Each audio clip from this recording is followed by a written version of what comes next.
baik cetak, elektronik, termasuk TV maupun media online ya. Kami mengundang rekan-rekan semuanya untuk mendengarkan rilis kami. Seharusnya kami rilis hari Senin. Kaitannya adalah karena hari Minggu sudah kami lengkapi semua petunjuk P19 Jaksa. Yaitu kami berangkat dengan tim penyidik ke Jambi. Kemudian setelah selesai diperiksa 11 saksi dengan cara menandatangani 110 tanda tangan basah. Ditambah saya menjadi 120. Karena tersangkanya beberapa orang, maka saya katakan paling lambat Selasa atau Rabu sudah P21. Maka betul, tadi malam berkas pembunuhan terencana almarhum Brigadir Joshua sudah dinyatakan P21. Kemudian, karena ada permohonan dari Kompas TV untuk mewawancarai boru saya atau nombor saya dengan Ito saya, karena mereka belum pernah bicara di media, maka saya setujui, tetapi kami tidak ada terikat kontrak bahwa hanya boleh kepada Kompas TV. Nah, kemudian rekan saya tadi pagi Martin Lucas membuat rilis, mengundang rekan-rekan wartawan untuk rilis di hotel ini karena setahu saya sudah dipesan 3 kamar hotel dan saya suruh juga dipesan hall. Dan itu setahu saya sudah deal dengan rekan Martin tadi pagi. Entah bagaimana teknisnya saya nggak paham. Kemudian akibat Kompas membaca rilis ini, membaca rilis bahwa kita akan rilis sore ini, mereka mengajukan keberatan bahwa hanya boleh mereka hak eksklusif sampai dengan mereka pulang besok ke Jambi. Saya kebetulan orang yang tidak suka diintervensi apalagi di monopoli ya, maka saya katakan tidak boleh. Kalau meminta hak eksklusif tidak ada dalam perjanjian dan kita tidak ada perjanjian. Oke, karena mereka keberatan, maka saya kembalikan uangnya. Saya kembalikan, langsung saya transfer juga saat itu, mereka kasih rekening dan sudah diberikan kwitansinya juga sudah selesai. Jadi tidak ada monopoli atau melarang-larang rilis dengan yang lain karena kita butuh semua rilis daripada berita. Kita mau transparan. Oleh karena itu, itulah dasar kita mengapa kita jadi di luar seperti itu. Tadi pemahaman saya hall masih bisa kita pakai, tetapi saya nggak mengerti percakapan mereka pada saat sampai di sini. Hall menjadi tidak boleh. Harusnya saya punya mitra banyak hotel termasuk Swissbell dan sebagainya, harusnya bisa kita undang misalnya ke Swissbell Grogol atau apa itu ke Hai misalnya dan sebagainya. Karena saya sudah komitmen membiayai berapapun biaya perkara ini, saya sudah komitmen. Oleh karena itu saya memohon maaf karena kita harus mengalami seperti ini. Adapun rilis ini adalah bahwa kita harus kompak. Kita harus merebut kepolisian dari tangan mafia-mafia yang suka setor doa atau dorongan amplop. Kemudian kita kawal perkara ini di Pengadilan Negeri Jakarta Selatan karena setelah P21 akan segera P21 tahap 2 atau berkas perkara berikut dengan barang bukti dan tersangkanya atau para tersangkanya akan dilimpahkan ke kejaksaan oleh penyidik Pidum Polri. Kemudian setelah P21 tahap 2 atau P22 maka paling lambat 2 minggu sudah akan dibacakan surat dakwaan di PN Jakarta Selatan. Oleh karena itu kita berdoa supaya Tuhan membantu ketua Pengadilan Negeri Jakarta Selatan untuk menunjuk majelis dengan cara membuat penetapan supaya nanti hakimnya misalnya 3, 5 atau 7 adalah hakim-hakim yang betul-betul wakil Tuhan. Jangan seperti hakim yang kemarin menerima doa atau dorongan amplop yang tertangkap di Mahkamah Agung. Oleh karena itu kita berdoa, saya mengajak seluruh masyarakat dalam dan luar negeri untuk berdoa kepada Tuhan kita supaya nanti majelis hakim yang memeriksa, mengadili dan memutus perkara ini, perkara korban almarhum Brigadir Nofriansah Joshua Huta Barat, betul-betul hakim Tuhan yang menyatakan putusannya itu demi keadilan berdasarkan ketuhanan yang Maha Esa. Kemudian kemungkinan nanti para terdakwa atau tersangka terdakwa maupun penasihat hukumnya akan mengajukan keberatan atau eksepsi dalam bahasa perdata. Kemudian setelah itu maka jaksa akan menanggapi keberatan itu, kemudian akan ada putusan sela atau putusan antara. Setelah itu masuklah ke pemeriksaan saksi-saksi. Tentu saya sebagai pelapor akan lebih dulu dimintai keterangan, kemudian ayah dan ibunda daripada almarhum apakah betul memberi kuasa kepada saya dalam menangani perkara ini. Setelah itu masuklah kepada Pera, kepada tantenya almarhum, kepada saksi-saksi lain. Saya siapkan 11 orang. Kemudian nanti para terdakwa ini akan diperiksa secara splitsing atau secara split, yaitu supaya terdakwa yang satu menjadi saksi terhadap terdakwa yang lain dan terdakwa yang lain menjadi saksi terhadap terdakwa yang satu. Kira-kira gitu, begitu nanti strateginya. Kemudian dalam perkara ini nanti akan ada penggabungan atau kumulasi, jadi dakwaan bersifat kumulatif, yaitu para pejabat polisi yang melakukan dugaan pembunuhan terencana juga dia terkena obstruction of justice atau menghalang-halangi penyidikan, menghilangkan barang bukti, merusak barang bukti. Maka itu mereka nanti akan digabungkan perkaranya, dan kemudian juga nanti demikian juga tuntutannya. Kemudian pasal yang digunakan tentu pasal yang terberat, yaitu pasal 340 KUH pidana itu tentang pembunuhan terencana, junto 338, junto 55, 56 KUH pidana. Kemudian kenapa pasal 340? Karena itu pasal terberat, yaitu sesuai dengan fakta-fakta hukum bahwa memang mereka telah melakukan pembunuhan terencana. Pembunuhan terencana ini buktinya apa? Bahwa begitu mereka nyampe dari Magelang, nyampenya di rumah pribadi Saguling. Tetapi tidak dibunuh di situ karena mereka tidak mau beban itu ditanggung oleh rumah Saguling. Lalu diajak dulu oleh Bu Putri almarhum ke Duren 3, rumah dinas. Lalu di Duren 3 itulah yang bersangkutan terduga atau tersangka Ferdy Sambo telah menyarungkan tangannya, sudah memakai sarung supaya tangannya itu tidak ada jejak mesiu. Kemudian diduga juga sudah pasang peredam supaya tembakan-tembakan itu tidak terdengar oleh tetangga. Kemudian sudah dirancang juga bahwa pasca ditembak atau pasca disiksa dan atau ditembak almarhum ini, dia mengambil senjata almarhum untuk menembak sebanyak 7 kali tembok-tembok yang ada di sana supaya terkesan terjadi tembak menembak, yang katanya tembak menembak tapi meleset. Tapi saya tidak percaya dari awal karena saya punya analisa yang tajam dan banyak teman saya intelijen baik di tentara maupun di kepolisian maupun di BIN. Maka semua saya preteli skenario mereka itu. Bahkan siapa yang merancang skenario itu yaitu staf ahli Kapolri, saya kasih tahu. Tentang siapa ketua komisi di DPR yang melobi istana juga saya beritahu. Tentang mereka merusak barang bukti atau melucuti barang bukti, yaitu menggunakan seorang AKP dari Subdit 4 Bidum Polri juga saya kasih tahu. Karena dia tidak mengerti melucuti, lalu dia memanggil temannya saksi Apung yang melucuti atas seruan penyidik juga saya kasih tahu. Maka kemarin itu berbicaralah perwira Bariskin Polri. Kami sebenarnya menyidik perkara ini sangat mudah, Bang. Bagaimana sangat mudah? Semua pidato abang atau ocehan abang atau keterangan abang yang ada di semua media, itu aja kami kumpulkan sudah terang. Dan ketika kami verifikasi, benar semua katanya. Walaupun ada orang yang melaporkan saya menyebar hoax ke Bariskin Polri, tetapi penyidik senior yang sudah menjelang pensiun dari Bidum Polri, dia memuji saya dan mengatakan semua yang saya katakan di media, yang dicatat dan dipublikasi oleh rekan-rekan media, semuanya benar katanya, dibenarkan. Jadi mereka mengungkap perkara ini dari situ. Jadi oleh karena itu saya sangat berterima kasih dan sangat bangga kepada media yang terus mempublikasi berita tentang pembunuhan terencana ini. Tujuannya apa? Supaya Indonesia terbebas dari praktek-praktek mafia. Karena sekarang ini mafia-mafia itu telah mencengkeram pejabat-pejabat kita antar lembaga negara. Maka supaya Indonesia ini tidak selamanya berada di tangan mafia, mari rebut kepolisian dari tangan mafia. Setuju? Ya, itu kira-kira. Nah, di sini hadir itu saya, mamanya almarhum Brigadir Joshua. Beliau ini belum pernah bicara ke media. Saya hadirkan untuk menjelang persidangan.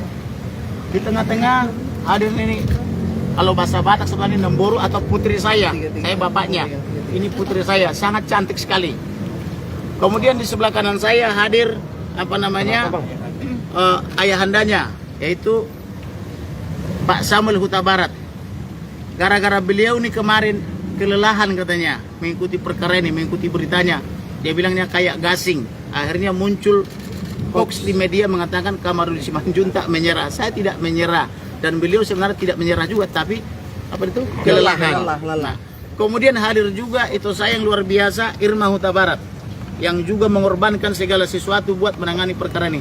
Hadir juga rekan-rekan saya, ada Martin, ada Johannes, ada Febri, ada juga kerabat daripada putri saya ini, Jenderal Angkatan Darat Purnawirawan Sabar Simanjuntak.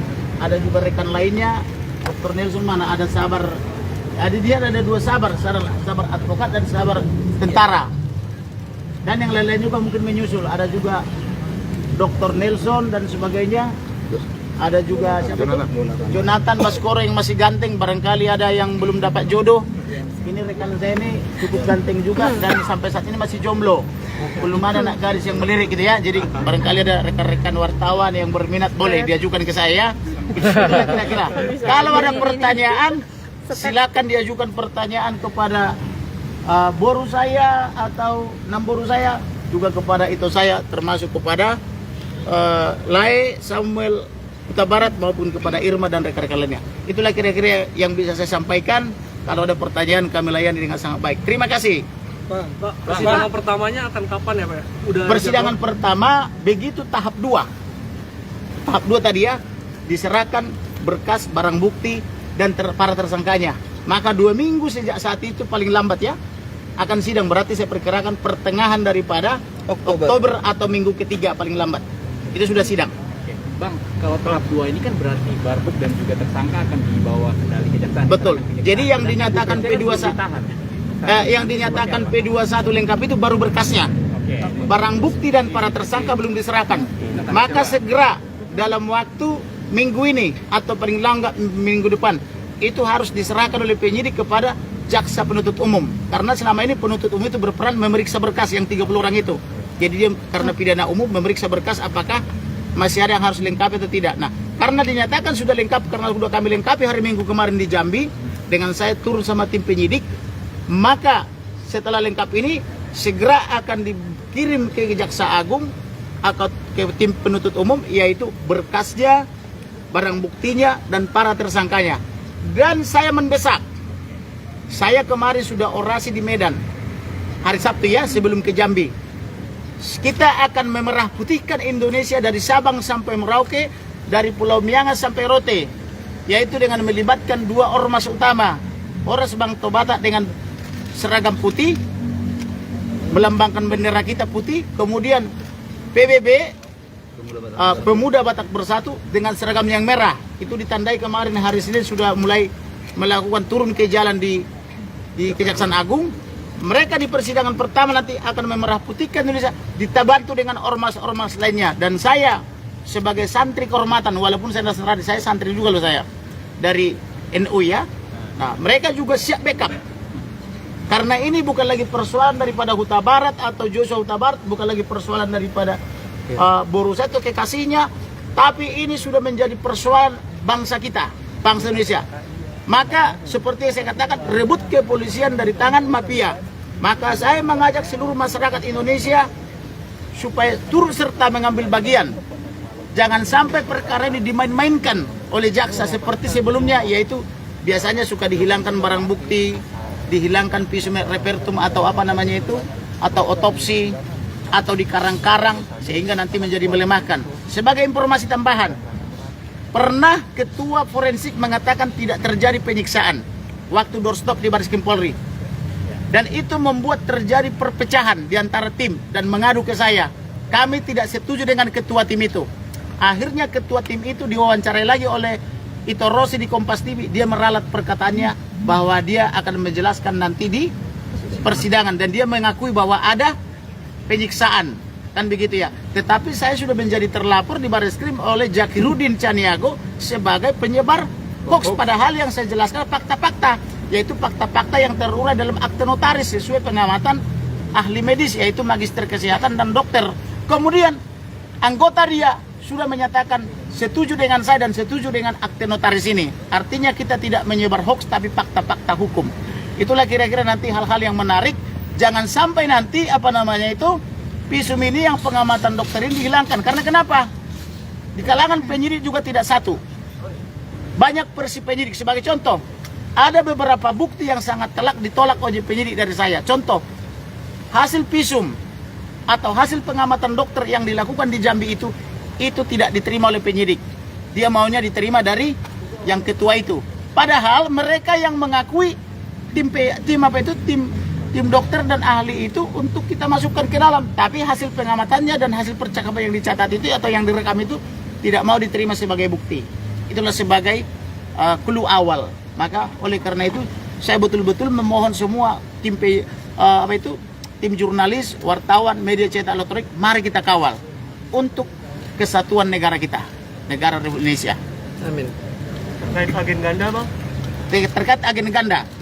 Jadi ada juga laporan ke saya bahwa diduga diduga Ferdy Sambo curiga bahwa almarhum ini dianggap atau diduga memata-matai dia terkait dengan judi online, terkait dengan judi 303 itu ya, transaksi-transaksi gelap lainnya, termasuk sabu, narkoba, termasuk juga minuman keras dan sebagainya, sehingga itulah diduga sebagai motif untuk menghabisi dia. Itu sebabnya juga kenapa saya katakan libatkan PPATK. Ingat nggak dari awal? Libatkan penyidik independen atau penyidik daripada Angkatan Darat, Laut dan Udara dan PPATK. Kenapa saya katakan itu? Karena saya dapat laporan intelijen.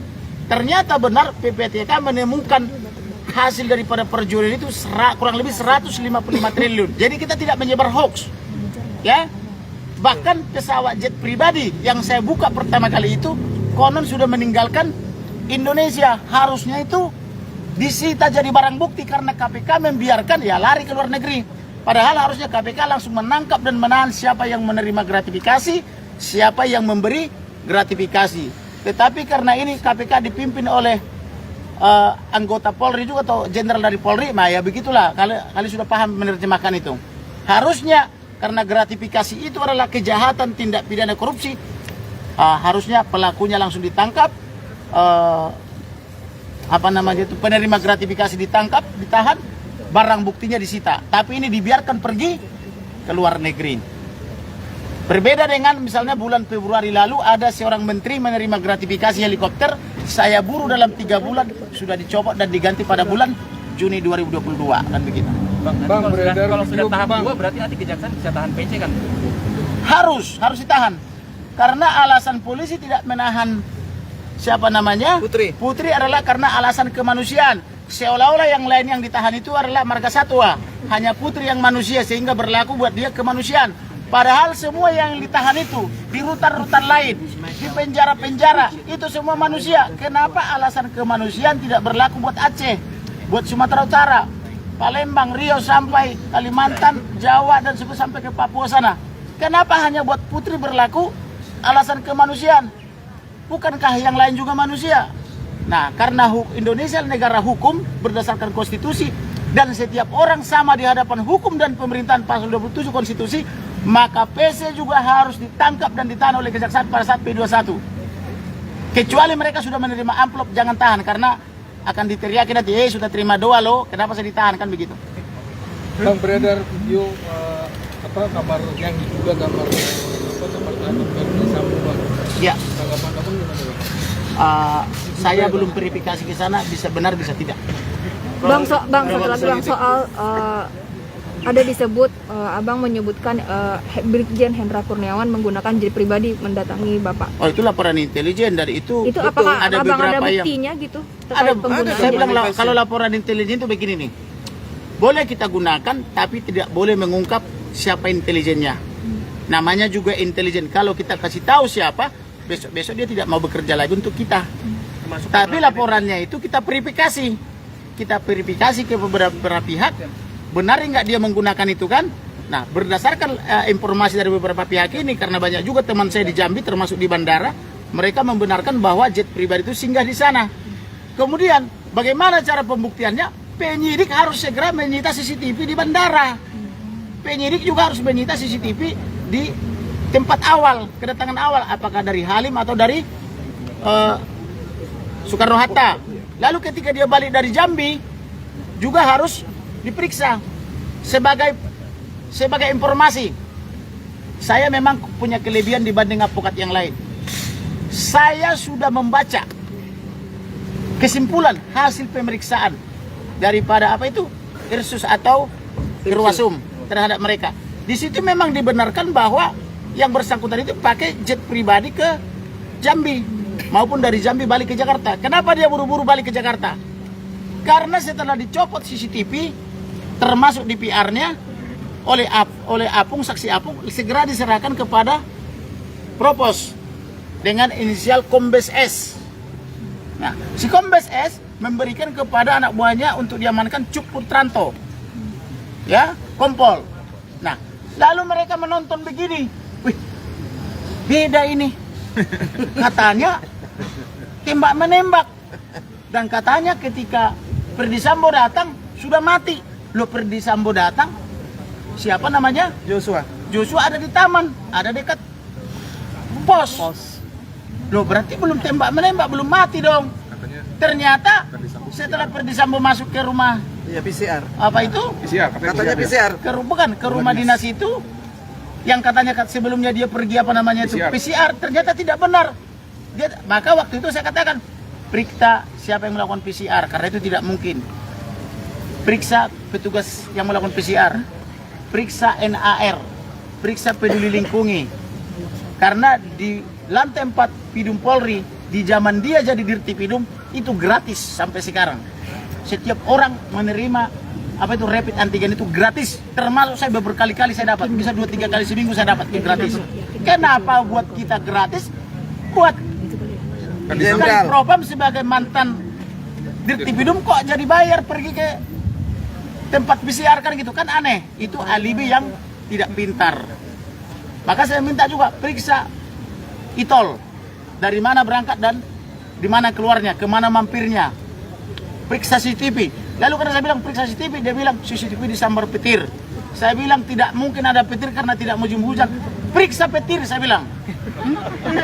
Karena ada juga Marco Simanjuntak ahli petir. Nah, periksa juga siapa yang mencopot di PR atau perangkat-perangkat sini. Gunakan undang-undang ITE, gunakan pasal 14 ayat 1 Undang-Undang nomor 1 tahun 46 tentang menyebar berita bohong atau hoax kan gitu. Jadikan tersangka orang-orang ini kan begitu, termasuk yang dari Kompolnas, termasuk Karopenmas Polri gitu. Cuma saya minta tersangka semua karena mereka menyebar hoax. Ternyata dikatakan oh iya karena mereka itu di prank katanya. Oke lah kalau di prank nggak apa-apa, berarti tidak makan sayur dan buah. Kenapa kita tidak bisa di prank? Karena kita makan sayur dan buah-buahan setiap hari sebelum makan besar dan kita selalu berdoa. Oleh karena itu saya mengajak warga Indonesia makan sayur dan buah supaya tidak mudah di prank gitu loh. Dan jangan terima doa atau dorongan amplop. Bang kemarin kan katanya Joshua dan juga pihak keluarga, Pak, kita dengar dari pihak keluarga. Tanggapan Sama dari ibu, mana ibunya? Oh udah capek. Capek nggak duduk soalnya kasihan. Maaf Ibu. Halo ibu. Saya nggak apa-apa, roasting. Ajak juga kekasihnya ya. Bukan Majo. Tanggapan apa tadi? Ya. Pihak keluarga kan saat ini berkasnya sudah P21 lengkap dan saat ini yang masih jadi kekhawatiran Tanggapan kalian ketakutan berdua keluarga. sebagai ibu dan sebagai kekasih terhadap Maju, berkas maju. yang sudah P21. Maju Maju dikit, Bu. Maju ya. Buka maskernya sayang biar muka cantiknya bisa bagaimana difoto. perasaan Ito bahwa berkasnya almarhum sudah P21. P21 sudah lengkap. Segerakan sidang. Karena berkas sudah diterima jaksa, semoga persidangan itu akan terungkap kebenaran yang seadil-adilnya. Jadi harapan kami kepada media atau jurnalis mohon bantu mengungkap kasus ini agar terungkap seadil-adilnya sesuai hukum yang berlaku di Indonesia di negara kita. Bagi Ibu yang saat ini yang masih jadi kekhawatiran keluarga apa sih Bu?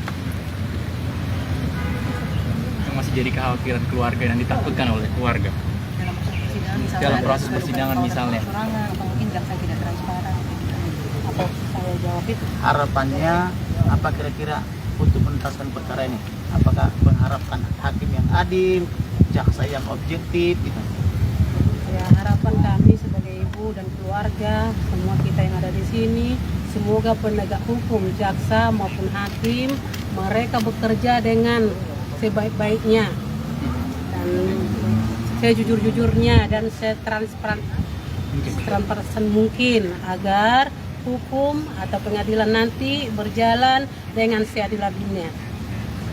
Mbak Vera boleh sedikit. Dan pelaku dihukum sesuai perbuatan mereka dan seberat-beratnya. Hukum pasal 340 akan dijalankan dengan baik. Mbak Vera. Vera gimana? Boleh sedikit Mbak. Kalau dari saya, pertama-tama puji Tuhan, sampai saat ini sudah sampai P21. Semua itu adalah berkat Tuhan dan orang-orang yang terkait yang mau membantu, baik penyidik, pengacara, semuanya yang bekerja, kami ucapkan terima kasih. Semoga nanti pengadilan yang akan kita tunggu-tunggu, sidang yang kita tunggu-tunggu bisa berjalan dengan baik dan tersangka yang sudah ditetapkan mendapat hukuman seadil-adilnya sesuai dengan perbuatan yang mereka lakukan.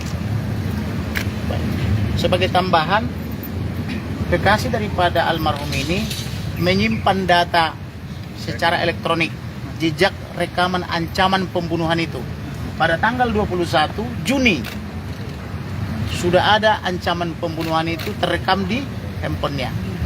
Kemudian terulang lagi, terakhir tanggal 7 Juli ya, ada lagi jejak pengancaman itu. Itulah saya sebabnya mengapa saya begitu yakin ini adalah pembunuhan terencana. Maka diawali juga dengan tulisan saya di medsos ketika saya kerja dini hari, polisi menembak polisi di rumah pejabat utama polisi. Mudah-mudahan bukan urusan wanitanya polisi. Nggak sampai 5 menit langsung dikomentari saksi Sangga Sianturi. Kemudian besoknya langsung dihubungkan dengan ibunda daripada almarhum. Kata-kata daripada ibunda almarhum yang masih terngiang-ngiang di telinga saya sampai detik ini. Kami ini dimusuhi gara-gara pejabat jenderal polisi mengatakan ini aib polisi dan aib keluarga. Sehingga orang semua menjauh ke kami katanya. Hanya itulah maksudnya saya yang diutus oleh Tuhan untuk membela dan melindungi kami. Maka saat itu saya katakan, saya akan perjuangkan, tidak akan saya biarkan dia lari, akan saya buru siapapun dia. Itu ini mengatakan kami ini orang yang tidak berpunya. Saya belum kenal secara pribadi, hanya lihat telepon. Saya katakan percayalah kepada Tuhan, tidak akan kita biarkan dia lolos dan tidak akan biarkan kepastian hukum, keadilan dan kemampatannya tidak tercapai hanya gara-gara uang. Semua uang bisa kita perjuangkan, tetapi nyawa orang yang sudah hilang tidak mungkin bisa kembali lagi. Oleh karena itu, siapapun dia, sebesar apapun, sehebat apapun dia, saya akan buru. Begitulah kira-kira janji saya, dan janji saya itu sudah terpenuhi. Jadi saya tidak wan prestasi. Dengan P21 berkas ini, kami telah melakukan prestasi kami sebagai penegak hukum, yaitu penasihat hukum daripada keluarga Huta Barat ya. Nah, jadi tidak ada lagi hutang kami. Nah, kemudian mereka juga sudah memberikan beberapa kuasa. Ada 5-6 surat kuasa yang dikasih ke kami. Kenapa? Karena mereka terus menyebar hoax. Sementara laporan mereka sudah SP3, yaitu laporan tentang pembunuhan terencana 338 Junto 53 yang dilaporkan oleh model A atas nama Bribtu Martin Gabe, suruhan daripada Ferdi Sambo. Itu sudah SP3. Kami lawan terus. Kemudian laporan Putri yang dia mengaku diperkosa dan atau istilahnya dicemok-cemok ya. Apa namanya itu? Apa namanya itu? Diraba-raba katanya dengan digunakan senjata. Itu sudah SP3 istilahnya itu. Nah, kemudian karena tidak terbukti di Duren 3, dia bukannya pindah ke Duren 5 tapi langsung loncat antar kota, antar provinsi atau akap, yaitu dari Duren 3 Jakarta Selatan pindah ke Magelang tanggal 4. Saya dan tim saya bekerja keras lagi. Kita cari semua percakapan tanggal 4. Ternyata tanggal 4 Bu Putri atau istri Ferdi Sambo memuja-muja atau memuji-muji almarhum sebagai pria yang luwes, yang tangkas, yang cekatan, yang baik, multi talent, sampai bingung mau kasih gaji berapa. Wah, ini hebat benar kok ada orang habis diperkosa memuji pemerkosanya. Aneh toh? Karena terungkap itu percakapan, saya makanya saya sangat bangga dengan media. Karena saya kasih ke media dan di-share oleh media, malu dia. Nggak jadi deh Duren 3, nggak jadi diperkosa juga di Magelang tanggal 7 deh katanya kan gitu. Ganti tanggal diperkosanya. Maka saya bongkar lagi peristiwa tanggal 7.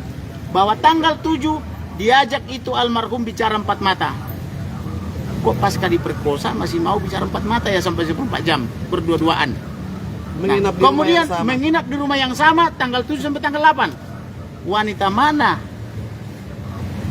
mau satu rumah dengan pria pemerkosanya? Padahal dia jenderal bintang 3 karena suaminya bintang 2. Harusnya yang benar dia langsung panggil Dirkrimum Polda Jawa Tengah. atau panggil penyidik, tangkap ini. Bukan yang nginap lagi 1 malam. Ini diperkosa atau bagaimana, kan menjadi tanda tanya sama kita ini. Sementara asisten rumah tangganya katanya mendengar apa namanya itu Desahan rintihan. menjerit atau apa mendesah. Nah itu kan beda, menjerit dengan mendesah itu beda. Kalau orang kesakitan itu menjerit, kalau keenakan itu mendesah, kan begitu. Benar nggak? Ini yang mana sebenarnya terjadi? Ini terlalu banyak rekayasa.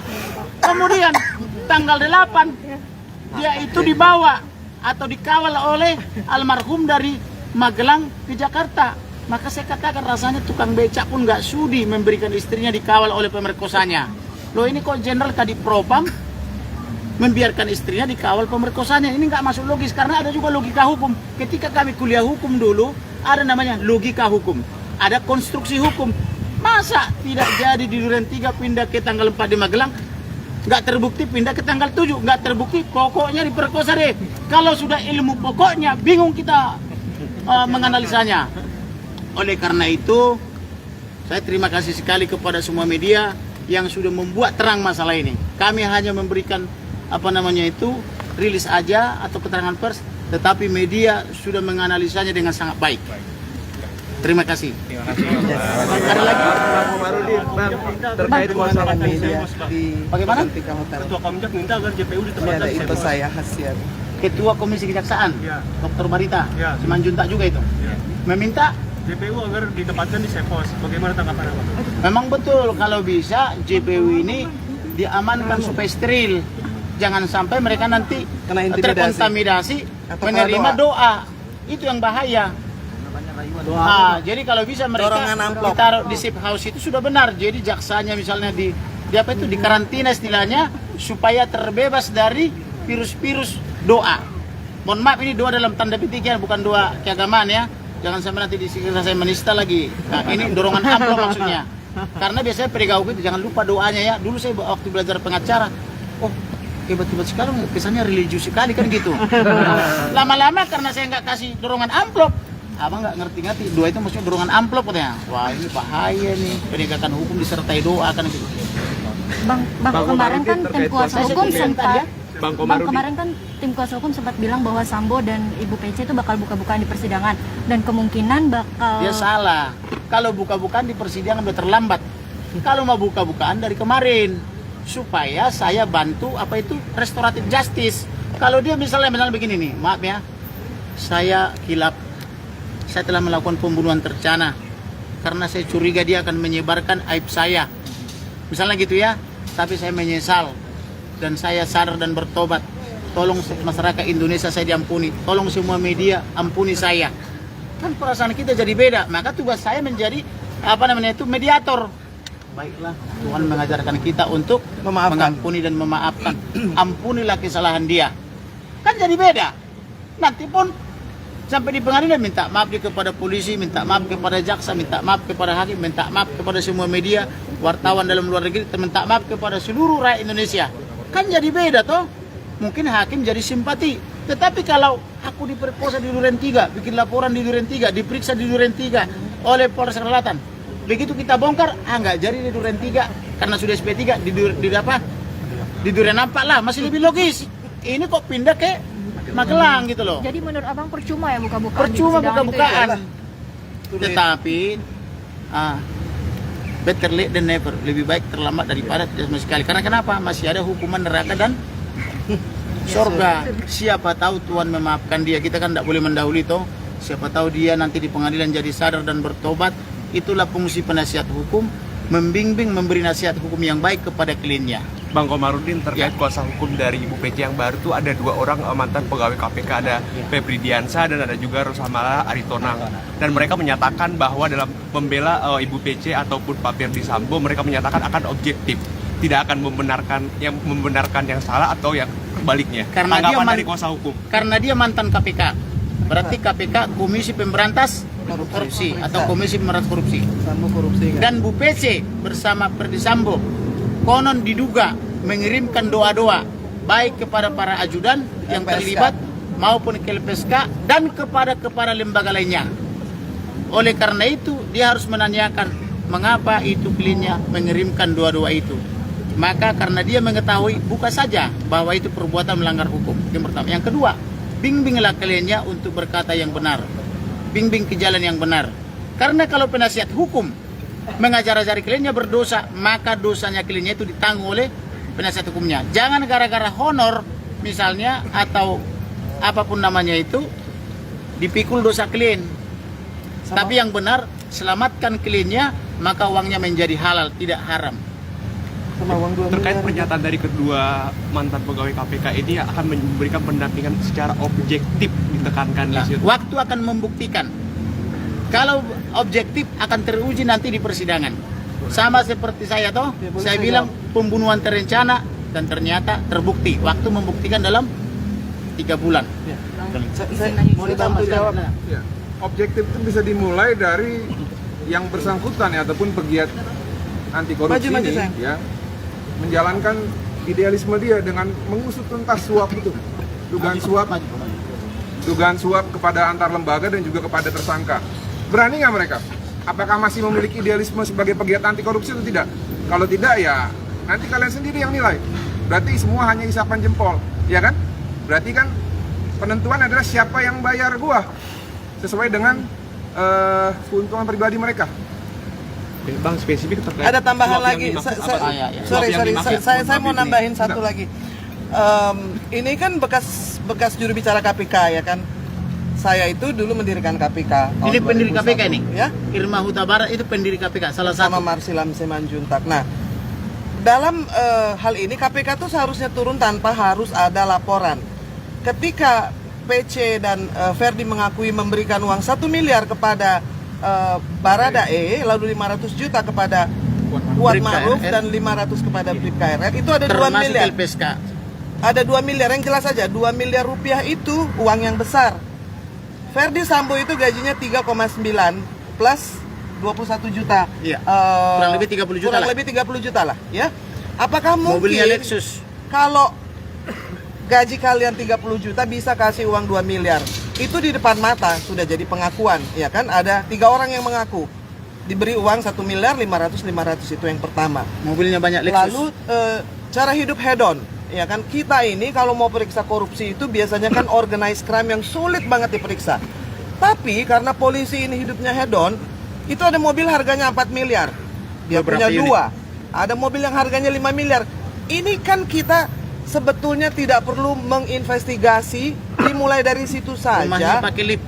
Ya, nah, kalau Feby Ardiansa ini betul masih paham soal satu, ya, ketika seorang pegawai negeri, itu polisi itu ASN loh, pegawai negeri sipil ya, yang jelas gajinya dan hidup tidak sesuai dengan gajinya, itu langsung diperiksa karena orang korupsi itu untuk lifestyle. Jadi kalau lifestyle-nya itu seperti konglomerat, sementara dia gajinya hanya 30 juta, kalian juga nggak perlu investigasi, bisa hitung-hitungan kok. Berapa yang dia kasih untuk yang mau nembak Joshua? Sumbernya dari mana bilang? Ya. Nah itu sendiri, doanya dari mana? pesan saya kepada Feby Ardiansa, ya, kalau dia masih tahu bahwa dalam KPK itu yang menyalahgunakan power, yang menyalahgunakan kekuasaan untuk mendapatkan uang untuk pribadi dan keluarga. Jadi ada 2 hal yang di depan mata itu. Dorongan amplop yang 2 miliar itu besar loh. Dia mesti kerja berapa tahun? 300 juta itu 1 tahun. Iya dong. Kalau tahun 3 miliar. 10 tahun nggak belanja apa-apa. Kalau Jadi 20 tahun jadi Febri baru 6 miliar. Febri dibayar berapa? Saya mau tanya. Kalau si yang nembak itu didorong-dorong, ya kan? Febri mesti buka dong. Ini jelas pro bono. Bukan hanya tidak dibayar, Cuma pro bono, kita yang bayar. tiket ke sini pun dibayar, uang kepada Kompas pun dikembalikan oleh beliau ini. Supaya bisa bicara dengan kalian Dan semua. kita tidak kaya. Dan nggak kayak, saya kasih tahu lagi, Johnson Panjaitan itu kasnya kosong. Saya 3 bulan juga nggak kerja, tapi kan tidak ada komplain. Kenapa? Karena tahu bahwa kita ini mau menegakkan keadilan itu nggak gampang. Namun Tuhan mencukupkan biayanya kan gitu. Yes. Yes. Sebagai tambahan, kalau Putri Chandrawati sama Ferdi Sambo masuk ke KPK atau masuk ke rutan KPK, berarti Febri Diansyah sudah bekerja objektif sebagai penasihat hukum. Tapi kalau Putri Chandrawati dan Bebas. Ferdy Sambo tidak ditangkap oleh KPK, berarti mereka percuma ex KPK, berarti dia tidak kerja objektif. Karena kalau objektif, pelaku tindak pidana korupsi harus dijerat secara hukum. Gitu. Bang, bisa dipertegas gak apa dasarnya maksudnya Ibu Pece dan Ferdy Sambo itu harus masuk ke KPK gitu? Kita nggak tahu. Ya gitu. karena kan Lah, itu tadi 2 miliar memberikan tadi gratifikasi. dari mana? Gratifikasi kan kejahatan. Laporannya sudah terdaftar di KPK oleh teman-teman dari Tampak. Tampak. Ya, jadi tidak ada alasan lagi buat kedua KPK advokat ya yang ex staf KPK ini untuk meragukan gitu loh kualitas daripada dugaan tindak pidana ini. Orang gratifikasi 50 juta aja ditangkap, masa gratifikasi 2 miliar. 2 miliar, yang saya tahu sebenarnya 5 miliar, tapi karena mereka mengakui 2 miliar, ya 2 miliar aja kita ikuti. Di luar yang ke apa ya? Yang ke 1 LPSK miliar ya. Baradae, 500 Kalau laporan kuat. intelijen ke saya 5 miliar. Dan masih ada rekening di Bank BCA atas nama yang tidak bicara, yang AAUU. Belum diperiksa. Gagu. Dan rekan Febri Diansyah mengatakan bahwa dia tidak akan menyalahkan yang benar dan membenarkan yang salah. Iya. Dan akan berlaku objektif. Mulailah dari temuan adanya dugaan suap. Iya. Karena suap itu juga korupsi. Sama uang yang dia Ada kasih buat endorsement dari pemuka agama, ada Pelita Gilbert soal kejujuran Baradae. PC bilang boleh Nah, ditangkap. jadi begini, soal pemuka agama begini. Pemuka agama ini belum tentu orangnya benar. Karena bisa saja dia misalnya selama ini dapat perpuluhan, kita kan tidak tahu, kita Yang menduga besar. ya, bisa saja katanya jangan-jangan. Nah ketika kehilangan jemaat bisa juga mengalami kerugian material dan imaterial. Tetapi kalau pemuka agama bertindak layaknya penasihat hukum, maka menurut saya tanggalkan jubah keagamanmu, turunlah menjadi pengacara. Untuk bisa menjadi penasihat hukum, maka pertama sarjana hukum, kedua ikut PKPA, pendidikan khusus profesi advokat, habis itu ujian, habis itu disumpah, punya berita acara sumpah, punya kartu anggota organisasi, maka jadilah pembela Ferdy Sambo. Tetapi kalau dia pemuka agama dengan title misalnya STH atau apapun namanya atau sarjana agama, tapi berlaku seperti pembela dan sudah berani menjustifikasi bahwa almarhum katanya perkosa, berarti dia kesurupan roh. Ada roh yang masuk ke dia dan roh itu berbicara pelakunya adalah almarhum gitu. Jadi oleh karena itu kita doakan dia supaya dia tidak terus menerus kesurupan roh. Oke. Udah ya. Makasih ya, Udah ya. Makasih ya, Bang. Baik teman-teman, Terima kasih. saya undang untuk